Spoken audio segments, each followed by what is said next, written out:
This is Between the Lines. Today, we dissect the road less traveled. Hello, this is chapter 34 of The Road Less Traveled. In this chapter, we are going to talk about the clinical case in order for us to understand whether therapy changes something in our minds or not regarding the idea of religion and God. And in this chapter, the doctor tells the story of Kathy, which one morning was found by her sister at home and chanting and crying, and she was really terrified, absolutely terrified. She didn't respond, so her sister called an ambulance and took her to a hospital, and she was put into an asylum, a psychiatrist asylum. That is where the doctor met her. And Casey was terrorized again, and she was all the time chanting something like seemed like a prayer or some kind of thing, but it wasn't really was not understood by the doctor at the time. And when she was asked what was the problem, she always said, "I'm going to die," and she continued chanting after that. So she wouldn't leave that behavior. So after several days, the doctor say, "Okay, I have to medicate her in order for her to feel more relaxed and so she can sleep." And told her, "I'm going to medicate you. You are going to be fine. You are not going to die. Don't worry. I have treated a lot of people with this kind of thing before, so I assure you, you will not die, and we will talk tomorrow." And in the meantime, he talked to her husband because Katie was in her 20s, and she had never had a situation like this before. She had what we could say a normal life. Her husband had noticed nothing wrong with her. He was a cop, and he didn't want her to work, to have a job. So all she did was take him to drive him to work and then come back at home, and that was her life. And she was a religious person, but after she had been married to him, she had never gone back to church. That's the only thing he actually talked to the doctor. He said he couldn't see anything out of the ordinary going on with Kathy. And so the doctor, after having medicated her, he went to see her, and she was still there with fear, sometimes chanting, but she was a little bit more relaxed, so he could start the treatment with her. And the doctor asked her what had happened that very same morning that her sister found her terrorized in her kitchen.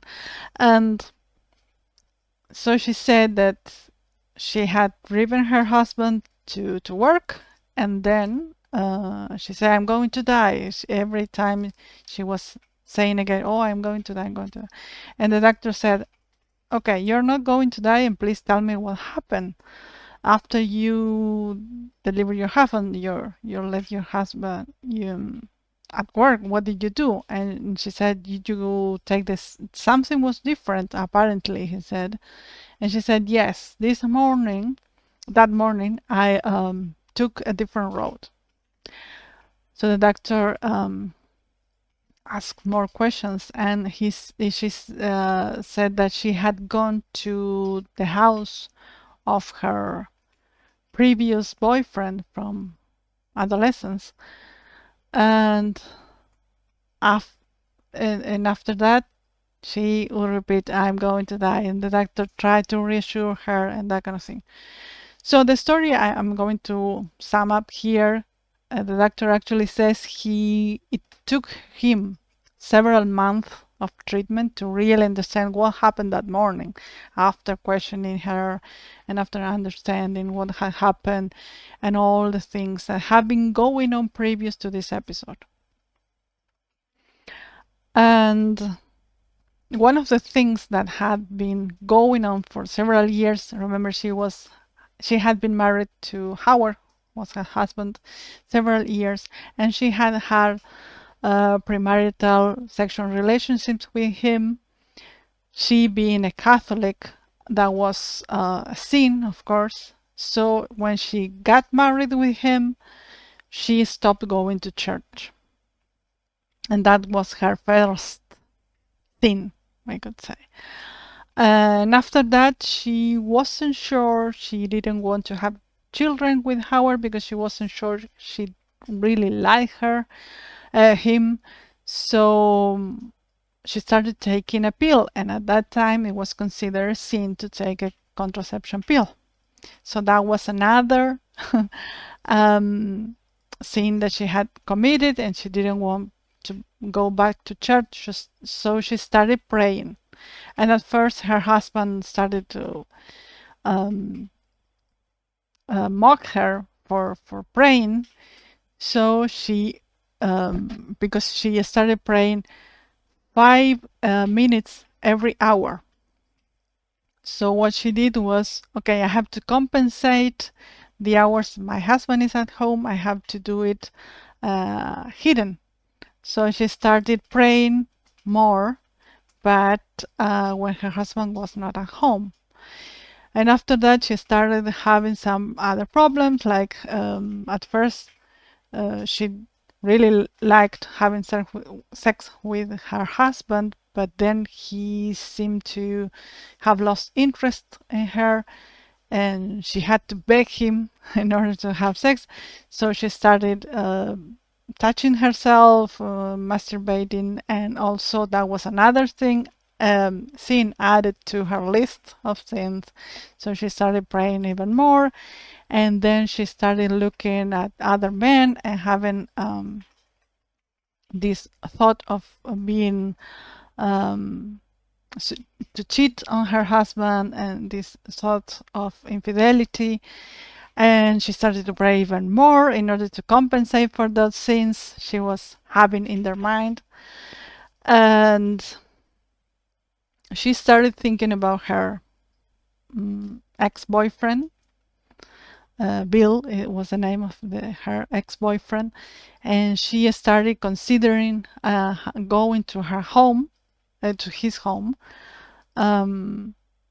So she again compensated everything with more and more and more praying, and she had created, devised an elaborate system in order to pray as 1,000 prayers a minute.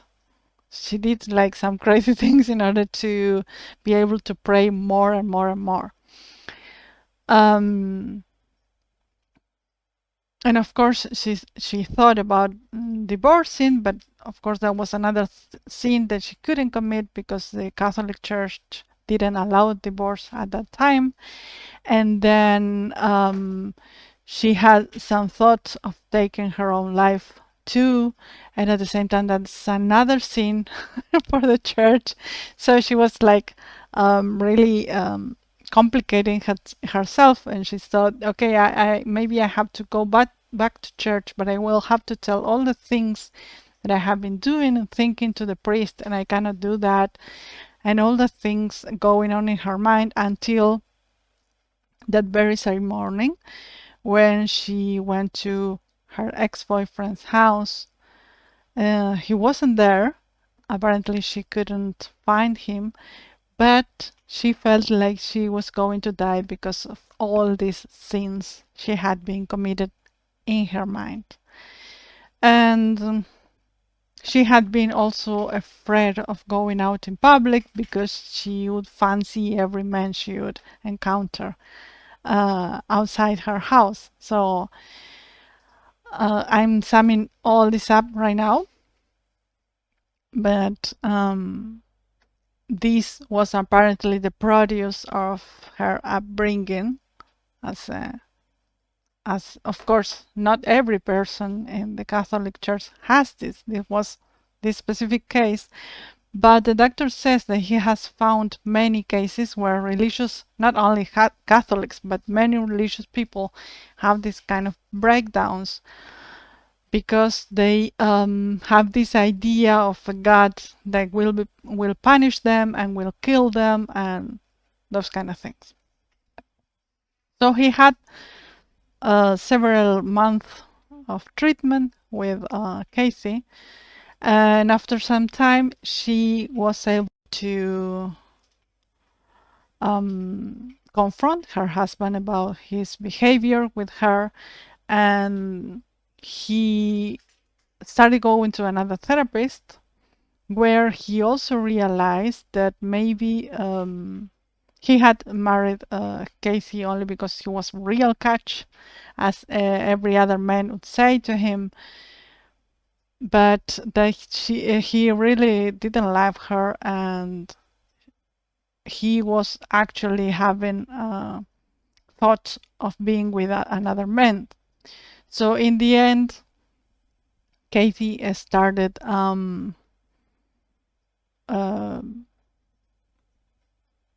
after this, what the doctor calls a therapeutic alliance, when they are like partners with the patients, in the sense that they both want the same thing for the patient to grow. She started questioning a lot of things about, not only about the church, but also about her upbringing, and especially about her mother, which went into another episode where she started hating her mother and thinking that God would punish her for hating her mother. And after some more time, she finally, with her husband, decided to get a divorce, and they had an amicable divorce. They understood each other, so they decided to get a separation. And she also understood that it was not all the responsibility of the church for the guilt that she felt, but also of her mother, using these religious ideas as a tool to control her behavior, right? Because you shouldn't do this because the Lord doesn't want it, or you should go to mass because because God wants us to do that, and this and this and this. And yes, finally Casey went out growing up and being uh, I would say today a normal person, but I don't know if normal is something that we can apply here. But she could start growing and moving on with her career, and she became like another human being integrated in society. And finally, what I really, if you can, please read the book by yourself. Maybe you can have some other flavors and ideas from this chapter. But I think it's really interesting, especially, I don't know if interesting is a word, but especially now that religion and spirituality has been growing on more. It's something to take account into our own lives. If we want to continue blindly following these ideas that we have been taught as children, or in our religion, in our lives, and as what the doctor calls here religion as an unquestionable hand me down. It's like something that I don't know how to raise a kid, so I just follow blindly these rules previously created by specific religion, for example. So I just follow them and I give that to my children. And maybe that is not fully applicable for them, or maybe you should also educate them for the questioning of some things regarding those ideas. And of course, again, the doctor mentions that this has not only happened with patients patients from Catholic Church, but also Presbyterian, and he mentions a lot here.